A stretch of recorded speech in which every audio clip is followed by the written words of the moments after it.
Olá, amigo ligado na programação da TVT e você que nos assiste por um dos nossos distribuidores ou pela internet. A gente está começando o Brasil Consciência dessa semana, no qual nós vamos falar sobre o próximo satélite brasileiro a ser lançado ao espaço, o Aldebaran 1, um nanosatélite produzido por alunos e professores da Universidade Federal do Maranhão, já está posicionado na Índia, de onde deverá alçar voo no próximo mês de maio. Você vai saber tudo sobre o desenvolvimento desse nanosatélite educacional aqui neste programa, incluindo o bonito aspecto social do projeto. O programa Brasil Consciência, como você sabe, é uma realização do SINDCT, o sindicato que representa os servidores públicos federais do INPE, do DCTA, do CEMADEM e da Agência Espacial Brasileira. E agora a gente vai ao nosso giro de notícias, começando com o anúncio da nova diretora do CEMADEM.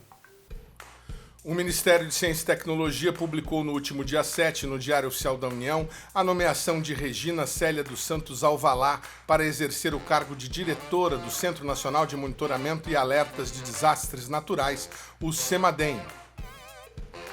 Com doutorado e mestrado em meteorologia pelo Instituto Nacional de Pesquisas Espaciais, o INPE, e graduada em engenharia cartográfica pela Universidade Estadual Paulista, Regina Alvalá atua no CEMADEM há 14 anos e foi integrante da equipe de pesquisadores de criação do Instituto, exercendo o cargo de coordenadora de relações institucionais e de diretora substituta do centro.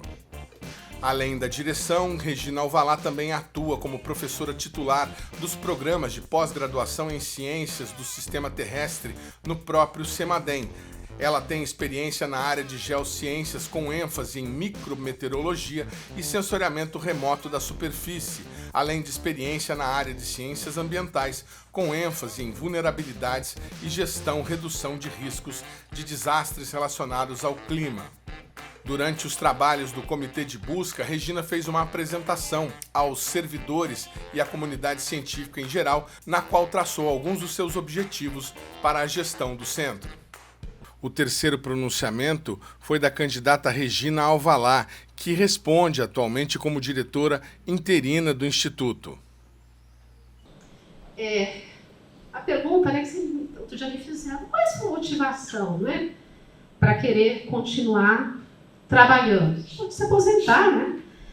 E eu sou pesquisadora, eu acho que eu nasci pesquisadora, porque eu fui a criança mais chata que pegava o pai querendo explicações para processos físicos, etc. Então, eu sou, por essência, pesquisadora. Mas eu acho que eu gosto de gestão. Eu sou filha de comerciante, desde muito pequenininha eu aprendi também sobre gestão. E, sobretudo, eu sou cidadã, né? E eu trouxe aqui dois exemplos.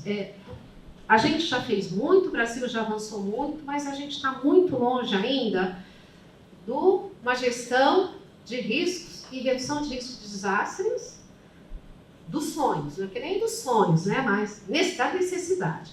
Então, vejam ali, olha, em cima tem uma fotografia de um lar de idosos em Mimoso do Sul, que foi impactado por umas chuvas no dia 23 de março passado, e nesse lar morreram 5 pessoas, entre 18 e 50 anos.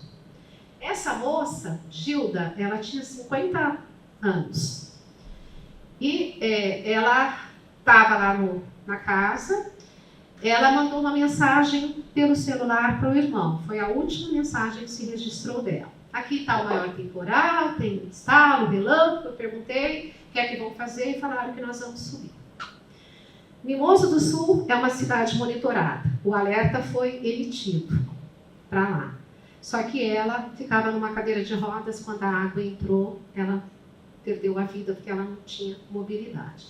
Então a gente precisa ainda de grandes avanços para comunicar o risco, que é diferente de comunicação de desastres, e temos ainda vários desafios, que é prover a informação que efetivamente sirva para salvar vidas, e é isso que de alguma forma me motiva a continuar trabalhando. Muito obrigada. Agora notícias sobre o supercomputador do INPE. O Instituto Nacional de Pesquisas Espaciais concluiu o processo de desmontagem do módulo XE6, mais conhecido como supercomputador Tupã. O Tupã era composto pelo módulo XE6, adquirido em 2010, e pelo módulo XC50, adquirido em 2017. O XC50 continuará em operação nas previsões numéricas de tempo e clima do INPE. O XE6 do Tupã era formado por um conjunto de 17 racks, enquanto o novo supercomputador, que ainda não foi batizado, terá apenas 5, porém com capacidade de processamento e armazenamento de dados muito maior. 2 racks do antigo Tupã serão aproveitados em um sistema auxiliar de supercomputação chamado de Kerana. Outro rack será mantido em exposição para visitas e eventos educativos. O novo supercomputador do INPE será fornecido pela empresa HPE Cray dos Estados Unidos, que venceu a licitação concluída em setembro. Os equipamentos estão previstos para chegar ao aeroporto de São José dos Campos no próximo mês e serão transportados em 3 caminhões até Cachoeira Paulista. O INPE investiu cerca de 29 milhões para a aquisição e instalação do novo sistema, que exigiu reforço na estrutura da laje de supercomputação do INPE, além de ampliação do sistema de energia elétrica. Após instalado, o INPE irá testar e validar o funcionamento do novo sistema, que deve entrar em operação no mês de junho deste ano. Agora, informações sobre a novela da Avibraz. Uma nova tentativa de reunião com os credores da empresa foi abortada em São José dos Campos na última semana. O presidente do Sindicato dos Metalúrgicos esteve presente e gravou um depoimento logo após o encontro. Eu quero aqui fazer uma fala respondendo principalmente o Dr. Nelson, que falou como representante da Avibraz, e também um questionamento ao BNDES. O Nelson começa a sua fala dizendo que as negociações com o grupo saudita está evoluindo, mas não tem nenhuma novidade para apresentar. Nós estamos aqui discutindo as dívidas da recuperação judicial, que é de 18 de março de 2022 para cá, o debate se a empresa está cumprindo o plano ou não, mas é claro que quando eu falo como representante dos trabalhadores da Avibraz, vem na cabeça o atual cenário, porque de 2022 para cá se passaram 3 anos e hoje nós temos trabalhadores da Avibraz com 24 salários em atraso. E é claro que a gente, como representante dos trabalhadores, sofre junto com os trabalhadores diante dessa situação. E quando a gente vê a tranquilidade do representante da Avibraz para falar e não falar nada, que é o que vem acontecendo com todas as assembleias, a gente repudia veemente. Porque o Nelson falou aí que a Avibraz não é um liquidificador que você vende nas Casas Bahia. É desse jeito que vocês vêm tratando a empresa, principalmente o João Brasil, que a gente sabe que é o responsável por tudo isso que está acontecendo aqui. Vocês tratam a Avibraz como um liquidificador velho e não é na Casas Bahia, vocês vendem na feira. É dessa forma. Trabalhador sem plano de saúde. Os benefícios que vocês falaram aqui na última assembleia que teria voltado, já cortou de novo, como plantão card. E nós estamos falando aqui de um cartão que os trabalhadores compram alimentos. Então nós estamos aqui entre credores. Mas tem muita diferença. Nós que representamos os trabalhadores dos bancos, das empresas. Aqui a gente está falando de pessoas, de famílias que muitas vezes não estão tendo o que comer porque a empresa não paga os salários. E quando a gente vê a tranquilidade de vocês para dizer, está negociando, estamos vendo, tem a possibilidade, pode ser agora, pode ser depois, na boa. Isso é uma situação lamentável. E aí eu também queria dizer para o representante do BNDES a sua fala aqui, nós temos total acordo com tudo que vocês colocaram. Mas o BNDES também não pode tirar sua responsabilidade enquanto governo federal. Porque o que teve da União, que é governo federal, foi, tá devendo aqui os tributos, tem que pagar, segunda condição, falência. O BNDES, em sua petição, também não está cumprindo o plano, não está tendo transparência. Se não cumprir, falência. Nós achamos o seguinte, e nós temos que discutir aqui junto com os credores. Nós temos uma opinião enquanto Sindicato dos Metalúrgicos de São José dos Campos e região. A primeira crise da Avibras foi em 1988. Naquela ocasião, o BNDES emprestou dinheiro para a Avibras pagar o salário dos trabalhadores e a fábrica voltar a funcionar. Segunda crise da Avibras em 2012. O governo federal antecipou parte do que era o dinheiro para a empresa do projeto Astros 2020 e foi através desta antecipação de dinheiro que pagou os salários e a fábrica voltou a funcionar. Agora em 2022, porque o que nós estamos vendo? Negociação com a Defendtex, enrolação e nada. Negociação com aquele investidor no final do ano passado, que vocês da empresa não falou quem era, que era diamante, não deu em nada. Agora negociação com uma empresa da Arábia Saudita, que vocês apresentam aqui na última assembleia, um vídeo que sequer tinha áudio. E o que você apresentou aqui, Nelson, isso não é contrato nenhum. Lá está compromisso financeiro. Se der certo o negócio, a gente cumpre com os acordos que tem. Isso não é contrato que vocês apresentaram e vocês se comprometeram na última de apresentar o contrato em sigilo, que foi uma proposta nossa, e vocês não cumpriram. A Avibras não cumpre nada. Essa que é a realidade que está colocada. E aí, nesse sentido, BNDES, que é governo federal, nós temos que discutir aqui a realidade. Uma empresa dessa, do setor de defesa estratégica para o nosso país, volta a funcionar se tiver aporte do governo federal. Então, vocês falaram aí que o Exército está preocupado como vai ser a relação com o Exército daqui para frente. Nós estamos falando de governo federal. A saída para a Avibras é o governo federal estatizar a empresa. Se deve para a União, se deve para o BNDES, se deve para a FINEP, se deve para os trabalhadores, o correto é ter a estatização da Avibras. É a única forma da gente resolver esse problema aqui. Se não vai estatizar, o próprio Exército tem contratos vigentes com a Avibras. Por que não antecipa o dinheiro para a fábrica voltar a rodar, para voltar a funcionar, para voltar a gerar emprego, para voltar a gerar renda?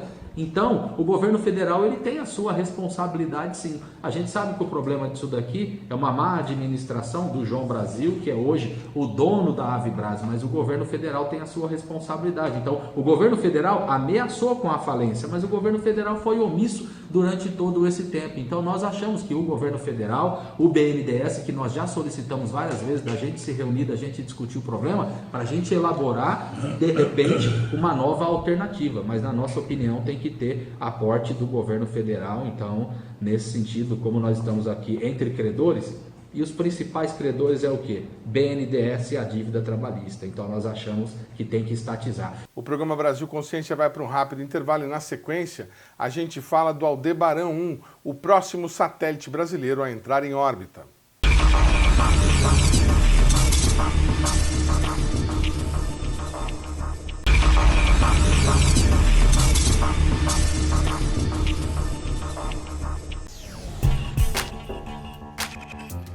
Segundo bloco, o programa Brasil Consciência de volta, e agora a gente vai falar sobre o satélite Aldebaran 1, o primeiro satélite produzido pela Universidade Federal do Maranhão. O projeto do Aldebaran, que tem um cunho social muito forte, faz parte de uma iniciativa para equilibrar o desenvolvimento tecnológico dos cursos de graduação em engenharia espacial do Brasil. Além disso, o desenvolvimento do nanosatélite faz parte de um conjunto de ações para tornar o Maranhão um polo aeroespacial brasileiro. No último mês de janeiro, a ministra Luciana Santos esteve no estado e confirmou o projeto. A UFMA recebeu a visita da ministra de Ciência, Tecnologia e Inovação, Luciana Santos. A presença da liderança deve estreitar ainda mais as relações entre a instituição e o governo federal.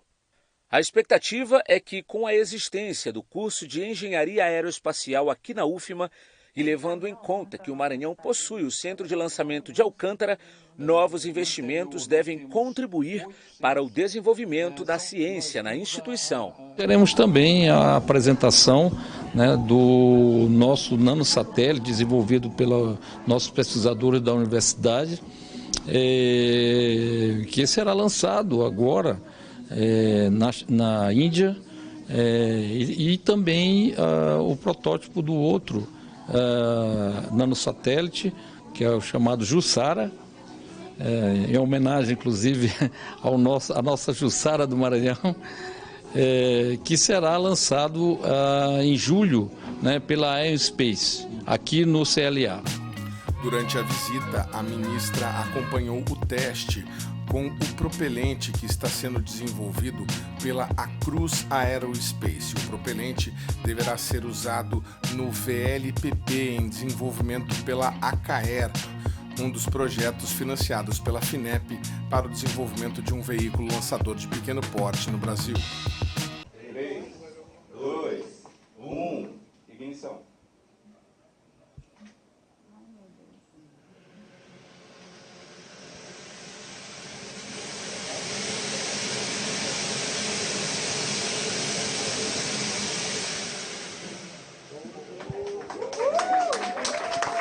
Então, qual é o propósito desse projeto, que é um consórcio, né, com 4 empresas? E a Crux é responsável pelos motores, vão ser um veículo, né, lançador de nanosatélites com 3 estágios. Nós vamos desenvolver os motores para esses 3 estágios, os propelentes e algumas aeroestruturas em compósitos, que essa é a responsabilidade da Crux. Então, quando a gente fala em propelente, nós temos os oxidantes e os combustíveis. Então, nós juntamos esses dois, eles formam o propelente, que é responsável por fornecer energia para satelitizar, ou seja, para colocar em órbita esse nanosatélite, o nosso veículo ele vai ser capaz de satelitizar, ou seja, de colocar nanosatélites em órbita.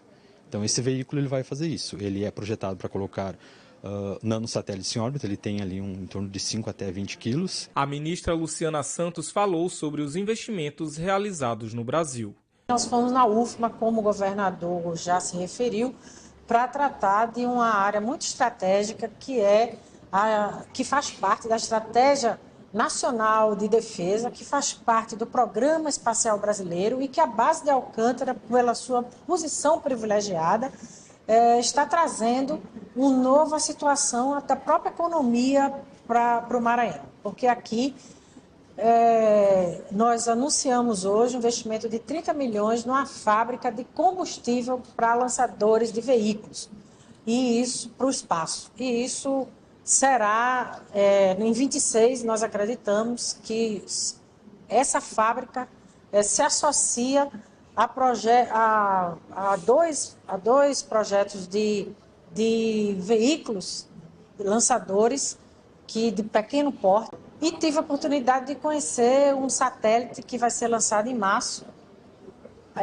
na Índia, que vai ser de observação da Terra para ajudar na questão meteorológica, na questão também de identificar as pessoas que entram nos nossos mares e até se perdem. E com isso a gente vai poder identificar e evitar esse tipo de situação. A Crux é uma startup âncora do Núcleo Avançado de Empreendedorismo da Agência de Inovação, Empreendedorismo, Pesquisa, Pós-Graduação e Internacionalização, a AGUFMA. Com em torno de 80% das pessoas que trabalham são aqui do Maranhão, então são engenheiras ou técnicos e técnicas aqui do Maranhão. Isso também é uma questão que a Crux tem trabalhado nessas últimas contratações. Ela tem priorizado as pessoas aqui do Maranhão. Então, com essa visita da ministra, nós acreditamos que ela vem justamente para fomentar essa parceria entre aqui a Crux, a universidade, o Centro de Lançamento de Alcântara, o CLA, e também a FINEP, através do Ministério da Ciência e Tecnologia, e a Agência Espacial Brasileira. O teste também contou com a presença de pró-reitores, políticos, integrantes da Agência Espacial Brasileira e da comunidade acadêmica. Bem, para a gente continuar falando sobre esse desenvolvimento aeroespacial no Maranhão, a criação de um polo, a gente fala de uma parte importante para que isso se desenvolva. O curso de Engenharia Aeroespacial da Universidade Federal do Maranhão, que inclusive agora está produzindo o seu primeiro satélite, o Aldebaran 1, está próximo da data de lançamento. E para falar sobre isso, a gente vai conversar com o professor Dr. Alberto Rios Brito Júnior, que é coordenador do curso de Engenharia Aeroespacial lá da Universidade Federal do Maranhão. Boa tarde, professor. Obrigado por senhor ter atendido ao nosso convite. Eu gostaria que o senhor começasse explicando para o nosso telespectador o que é esse satélite conceitualmente e de onde que ele saiu, esse laboratório de vocês dedicado à engenharia espacial. Inicialmente, o satélite Aldebaran 1, né? Ele é uma primeira iniciativa que nós tivemos aqui no nosso curso de Engenharia Aeroespacial da Universidade Federal do Maranhão, em conjunto com a Agência Espacial Brasileira, a AEB, né? E essa iniciativa surgiu a partir de 2020, quando a AEB fez uma reunião com as coordenações dos cursos de Engenharia Aeroespacial do país, lá em Brasília, e tivemos um momento para conversar sobre as demandas tecnológicas e a questão do ensino espacial, né, no país. Como você tem alguns poucos cursos de engenharia espacial, né, o nosso curso, que é o curso mais novo, somos aí em torno de 7 cursos de universidades públicas, né, contando ali com o ITA também. A seguinte questão que surgiu é a que nível de maturidade tecnológica os nossos cursos estavam relacionados à parte espacial, tá? E no caso dos satélites, alguns cursos de engenharia espacial já tinham participado de projetos, como é o caso da UNB, né, o caso do próprio ITA, com o ITASAT, e outras universidades também, como a UFSC, né, a Federal de Santa Catarina, com o Floripasat. No entanto, algumas universidades, ainda com curso de engenharia espacial, não tinham algum projeto que pudesse, então, nivelar a questão da maturidade tecnológica em termos de satélites.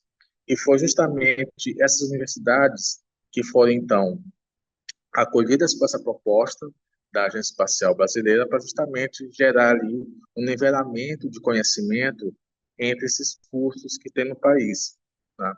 E dessa forma que surgiu um recurso para justamente a iniciativa do Aldebaran. Então, a missão Aldebaran é uma missão que consiste de uma prova de conceito, onde esse satélite ele vai estar passando numa região costeira aqui no nosso estado, e vai servir de apoio para salvamento de pequenas embarcações, né? Então, essa é a missão do Aldebaran inicial. Porém, nós podemos implementar, e de fato implementamos, né, a colaboração desse satélite para apoio na identificação de queimadas, né, que podem surgir aqui em florestas aqui da nossa região, principalmente na região amazônica, porque parte do Maranhão, como poucas pessoas devem saber, quase 30% ali do território dela faz parte da Amazônia Legal, né? Então, nós temos algumas florestas nativas ali que precisam ser preservadas e, vez ou outra, tem problemas relacionados a incêndio.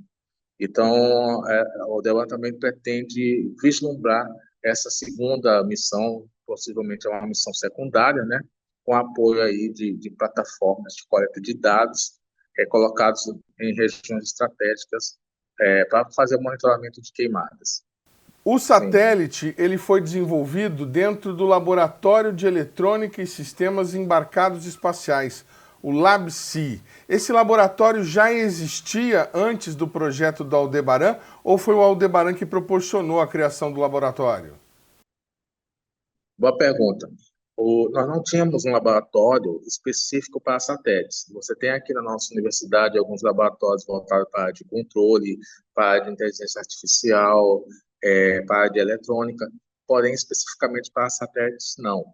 Então, ele surgiu, de fato, com o projeto do Aldebaran, né? Era um laboratório que resolvemos implementar no momento em que vimos a necessidade de ter um laboratório exclusivo para que fosse feito o desenvolvimento do satélite.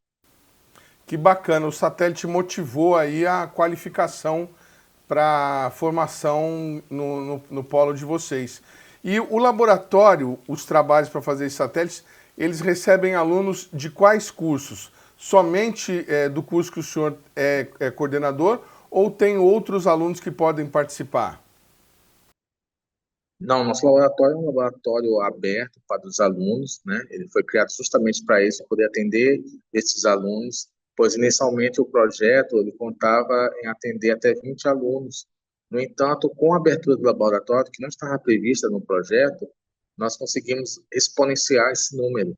E com isso nós temos a participação de alunos não só da engenharia espacial, como alunos de um curso chamado de Ciência e Tecnologia, alunos de engenharia elétrica, alunos da engenharia de computação, enfim, nós podemos, dependendo do interesse, estar sempre acolhendo alunos de outros cursos para participar de projetos que o laboratório possa estar oferecendo.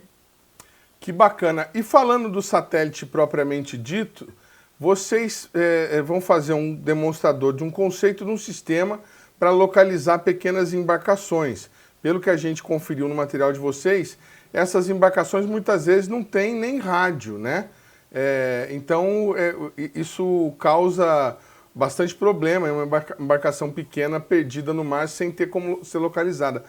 Como que é o funcionamento? O barco vai levar um dispositivo que vai fazer contato com o satélite e apontar onde ele está?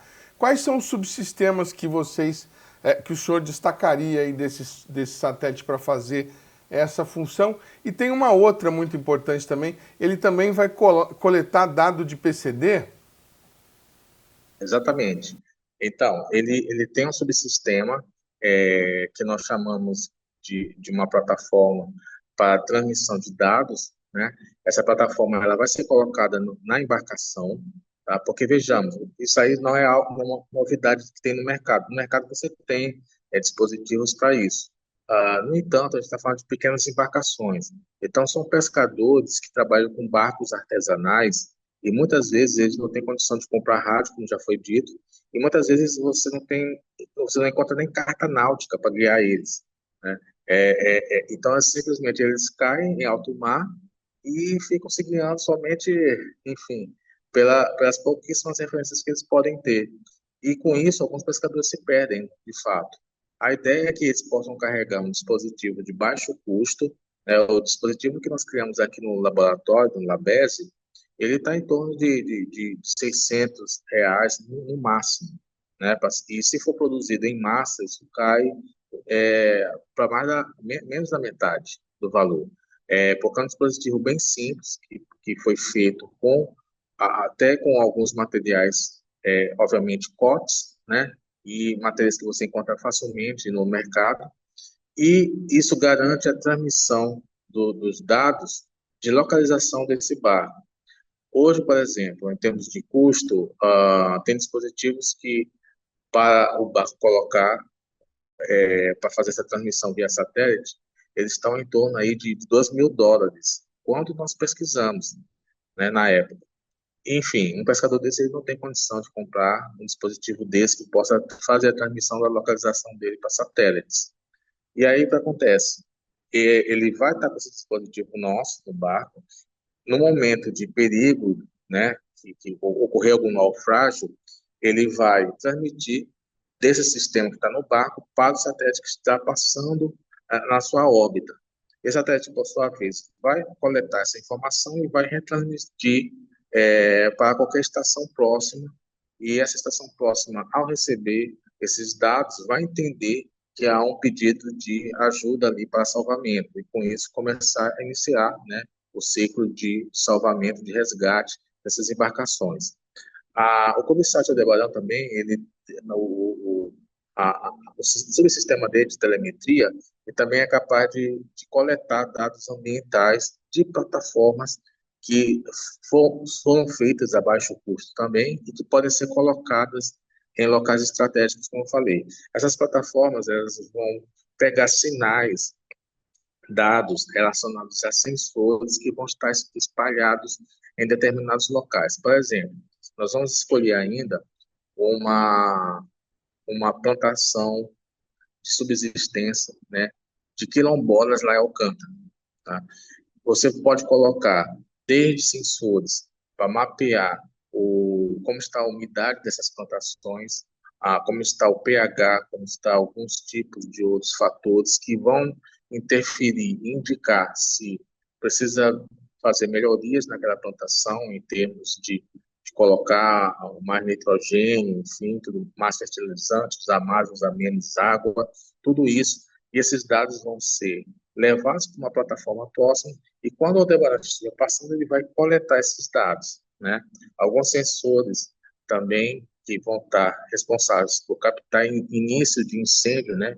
Observando a variação ali do gás carbônico no ar, ele vai estar indicando que ali possa estar acontecendo algum tipo de incêndio, e esse dado vai para a plataforma, que vai estar em solo, e também será retransmitida para o CubeSat Aldebaran assim que ele passar próximo. Tá? Então, a gente fala que é uma prova de conceito, porque justamente só um CubeSat não é possível manter uma abrangência permanente, né, como a gente queria, mas o fato é que o projeto se mostrando factível, você pode gerar ali uma constelação de pequenos nanosatélites, que aí, de fato, eles vão estar monitorando 24 horas, tanto a região costeira, né, quanto a questão de queimadas, né, essas frotas que pretendemos monitorar.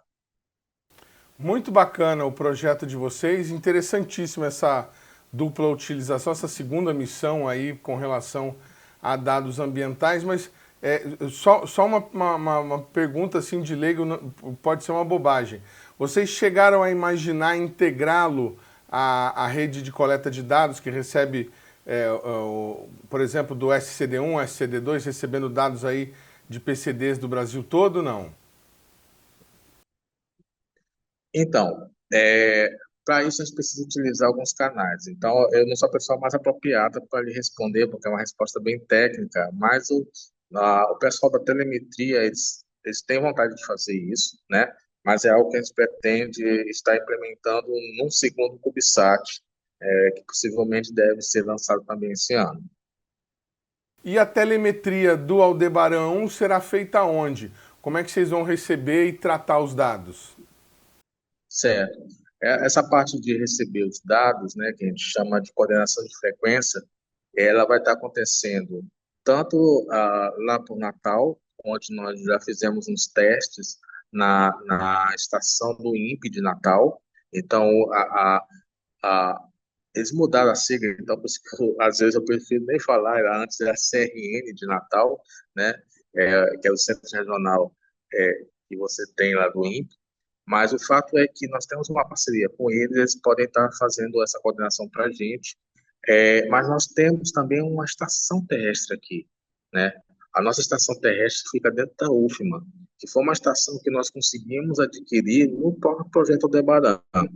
Então, o projeto Aldebaran é emblemático por isso, porque nós recebemos um recurso para montar apenas um CubeSat, mas do jeito que nós construímos ele, valorizando a sua construção a partir de componentes feitos aqui no Brasil, né, por empresas brasileiras, nós conseguimos reduzir bastante o custo.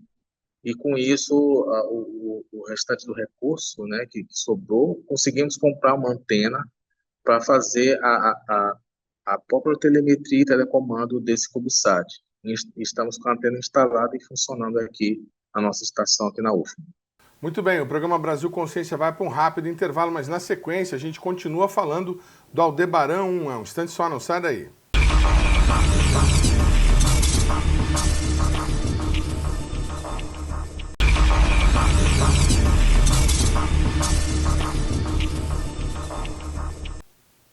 Segundo bloco, o programa Brasil Consciência de volta, e a gente continua falando sobre o satélite Aldebaran 1, um projeto desenvolvido na Universidade Federal do Maranhão com apoio da Agência Espacial Brasileira.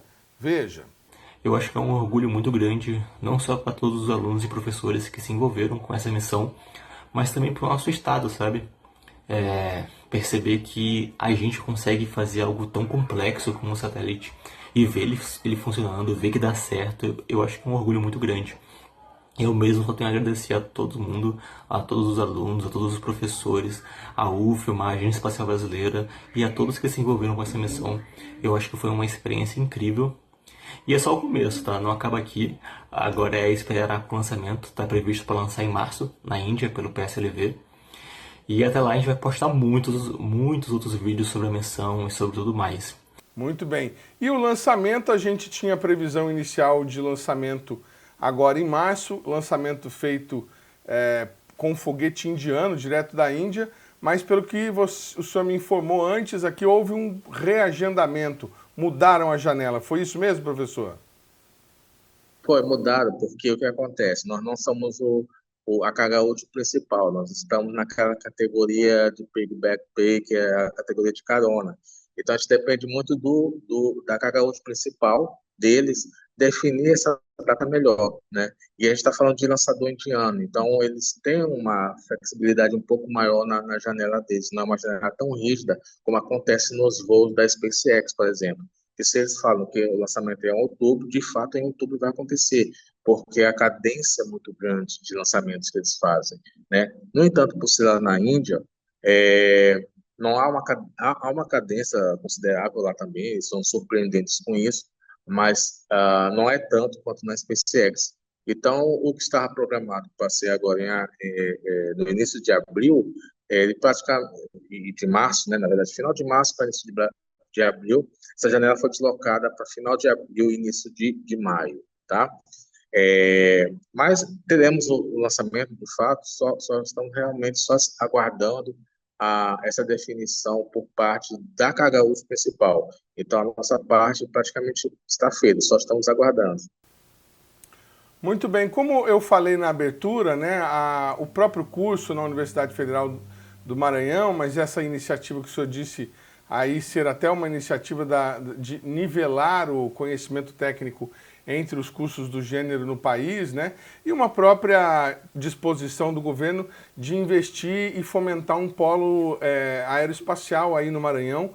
A gente tem o exemplo de mostrar uma visita da ministra na empresa Aracruz, né? Que está desenvolvendo os motores de um dos foguetes lançadores aí que está a cargo da CAE aqui de São José dos Campos. Como é que tem aluno do curso de vocês trabalhando na Aracruz, por exemplo? Como é que está a questão da produção de mão de obra hoje e a absorção desses profissionais por aí no Maranhão? Bom, esses dois são, na verdade, dois projetos financiados pela FINEP, né, por meio desse edital. Então, são dois consórcios. Você tem um consórcio da CAE e o consórcio da CENIC, exato. Duas empresas grandes de São José dos Campos também.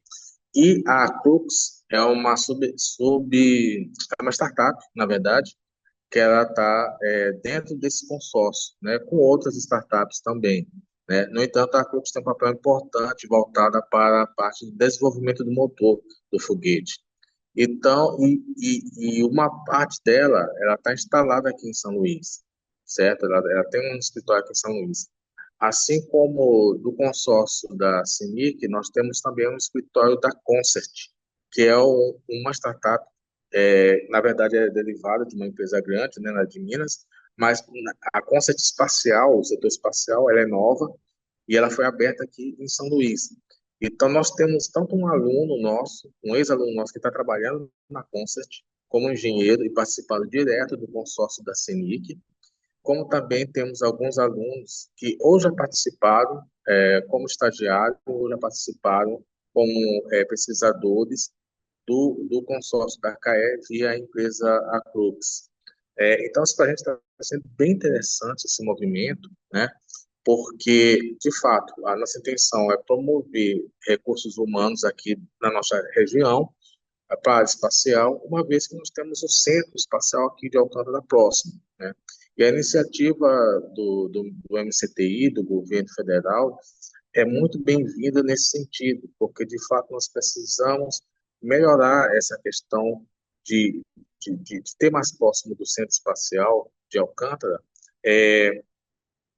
formadores de recursos humanos, pesquisadores, empresas também, né? Porque a gente sabe muito bem que há certos problemas logísticos relacionados principalmente à questão da distância, né? Você que tem empresas que conseguem fazer magnificamente bem, né, aí em São José dos Campos, esses instrumentos, esses subsistemas.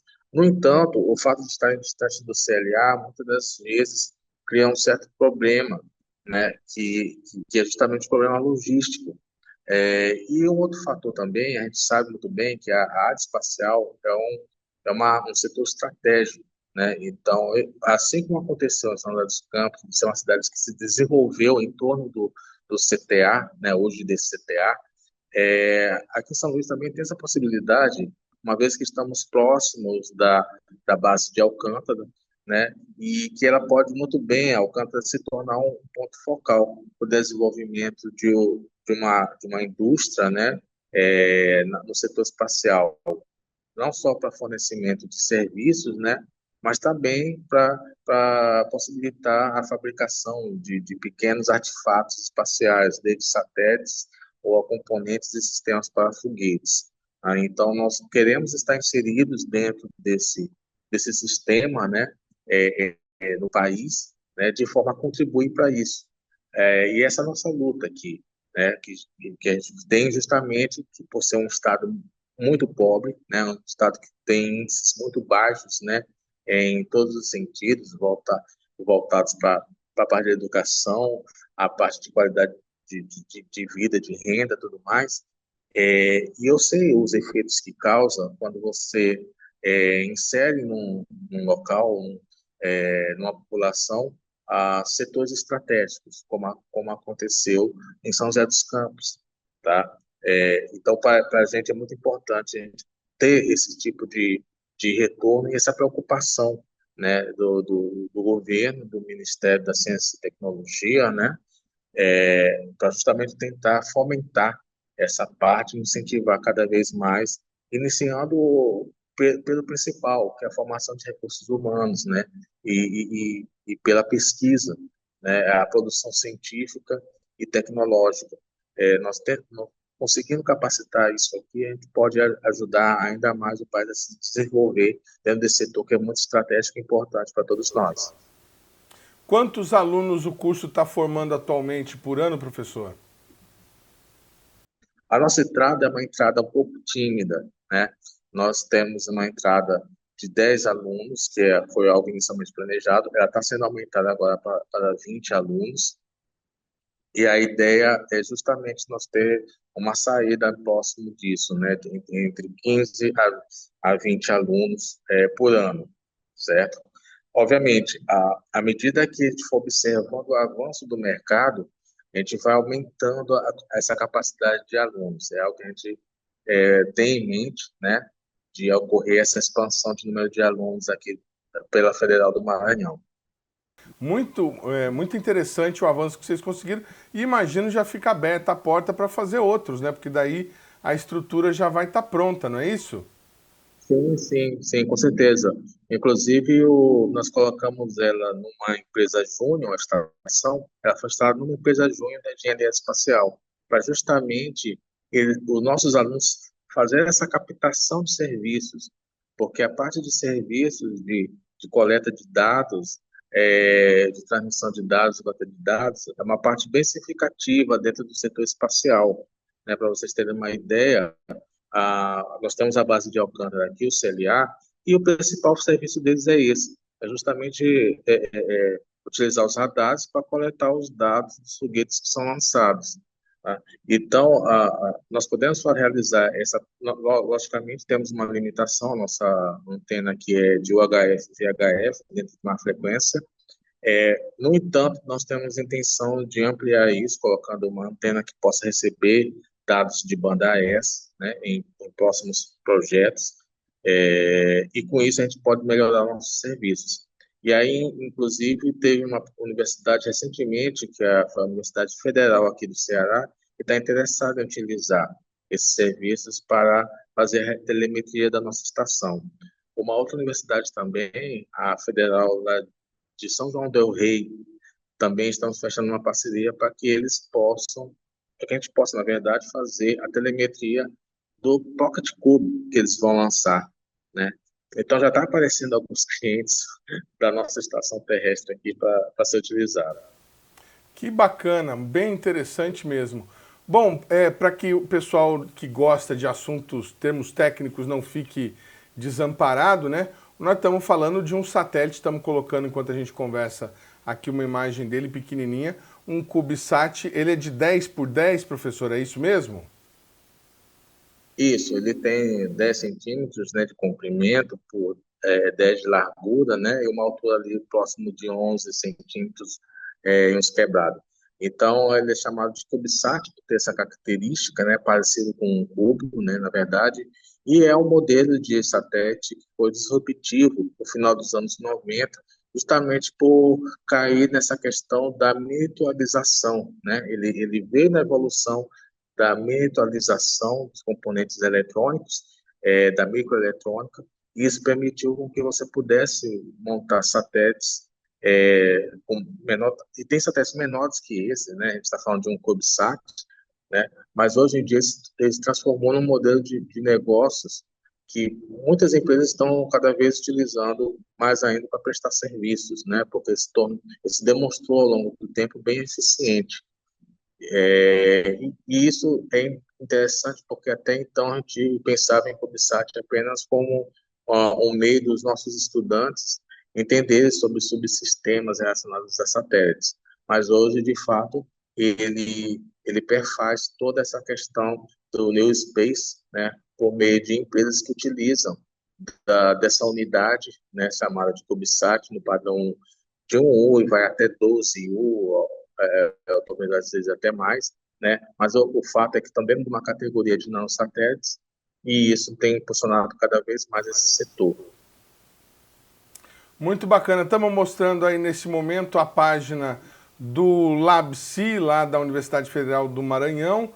Aí vocês estão vendo as fotos do Aldebaran, o pessoal do laboratório reunido e os módulos, né? Aí a parte Electric Power System, o EPS, que é o módulo responsável pelo gerenciamento da energia do nanosatélite, o módulo de telemetria, rastreamento e controle, o TTIC, que é responsável pela comunicação entre o nanosatélite e as estações terrestres, e aí o OBDH, o Onboard Data Handling, que é o computador de bordo do nanosatélite, como o professor falou, tudo componente nacional, né, professor? Exatamente. Esses módulos eles foram de um projeto oriundo porque a gente precisava se balizar por algum projeto, né? Aí, como vimos a questão do PlayPassat 1, né, que teve sucesso, ele utilizou da mesma plataforma. No entanto, fizemos algumas ajustes e algumas modificações que praticamente mudaram o projeto original todo, né? E aí nós contratamos uma empresa para fornecer ela é nacional, uma startup nacional para fornecer esses três módulos. Os painéis solares foram feitos por uma empresa de São José dos Campos. A estrutura também foi feita por uma empresa de São José dos Campos, uma empresa de usinagem.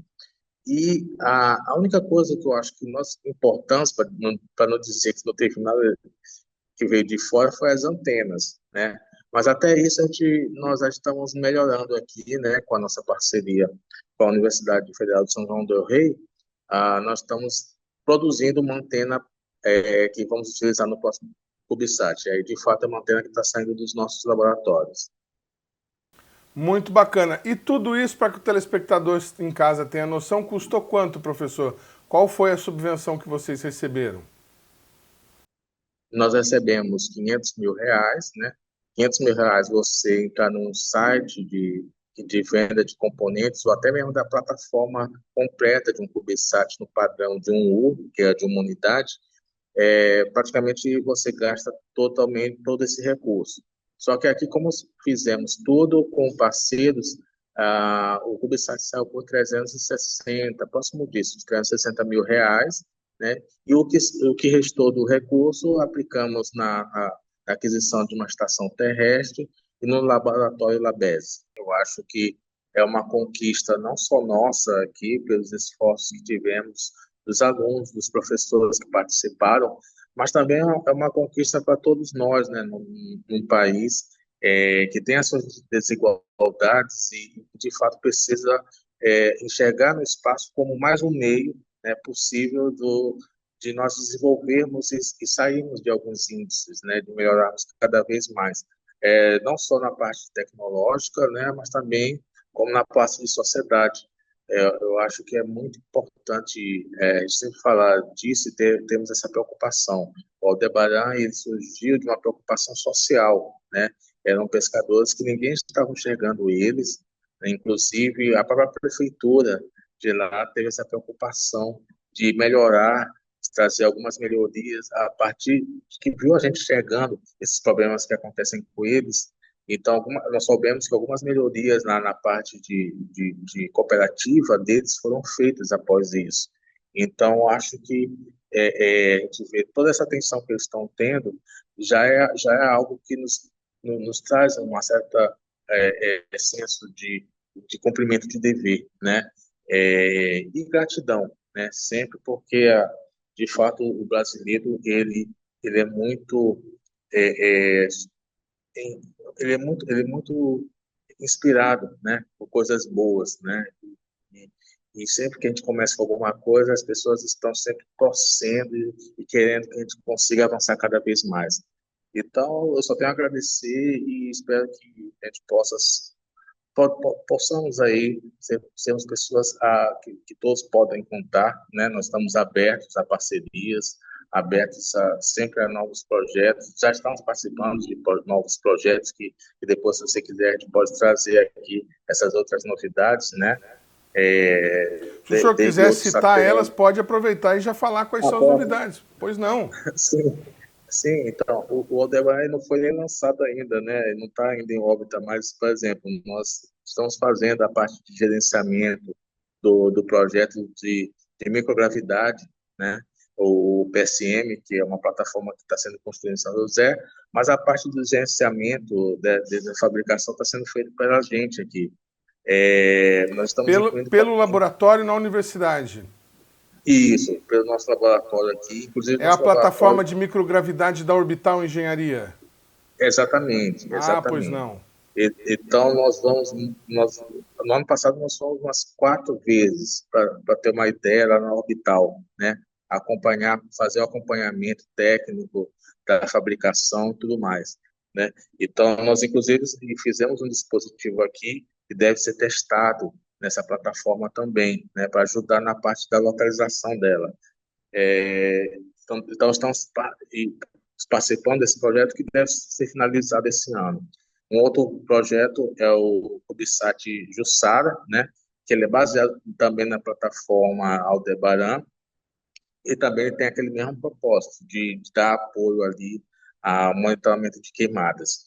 E mais um outro projeto Mas o que Jussara é um satélite de vocês? Desculpa, esse eu não é conhecia. nosso, é nosso. Esse É um que satélite assinou agora, recentemente. ele é recente, inclusive, por que ele surgiu? Ele surgiu de um projeto de alunos, né, que eles tinham feito esse projeto, e resolvemos montar esse satélite porque surgiu a proposta da empresa coreana Innospace da gente embarcar uma carga útil. Então, a Innospace vai estar lançando um foguete deles aqui, o Rambit, acredito que agora em julho, e nesse lançamento vai estar levando uma carga útil nossa, que é o Jussara, né? Então, o Jussara K, né, ele tem um K no final, né, porque é uma parceria com uma startup. Então, o Jussara K ele vai estar sendo lançado aqui de Alcântara pelo foguete da Innospace. Então, é um outro projeto que também a gente está tocando. E, enfim, está surgindo outros projetos, alguns estratégicos, inclusive com a participação da própria FINEP, né, e do pessoal de Brasília, né, que vieram aqui recentemente trazer uma proposta de um projeto de um satélite maior, um CubeSat de até 6U, tá? Para a gente fabricar junto com eles. Enfim, então, eu acho que estamos tendo bons resultados a partir do momento que a gente demonstrou que também temos capacidade de fazer as coisas por aqui, né? E não precisa a gente concentrar tudo só num lugar. O INPE, por exemplo, ele é magnífico para fazer satélites maiores, de grande porte, né? Mas satélites menores, não satélites, outros centros podem estar encabidos de fazer isso. E com isso você gera toda uma rede colaborativa que pode impulsionar cada vez mais a questão dos lançamentos satelitais aqui pelo país. Até porque o teste do Aldebaran também foi feito no INPE, né? O LIT continua sendo útil com a realização desses testes. Sim, com certeza. O LIT, ele fez os nossos testes ambientais foram feitos lá. Qualifica o satélite, mantém o laboratório funcionando e mantém todo mundo produzindo. Então é isso, professor. Exato. Eu agradeço mais uma vez a sua participação e conte sempre com a gente, viu? Muito obrigado, agradeço e eu acompanho sempre vocês, sempre que eu posso pelos canais do YouTube, né? E parabéns pelo trabalho e pela dedicação de estar sempre divulgando as iniciativas que acontecem no setor espacial aqui no nosso país. Obrigado, professor. Um abraço. O programa Brasil Consciência de hoje vai ficando por aqui. A gente se encontra na semana que vem com mais uma atração inédita para vocês. Tchau, gente. Tudo de bom.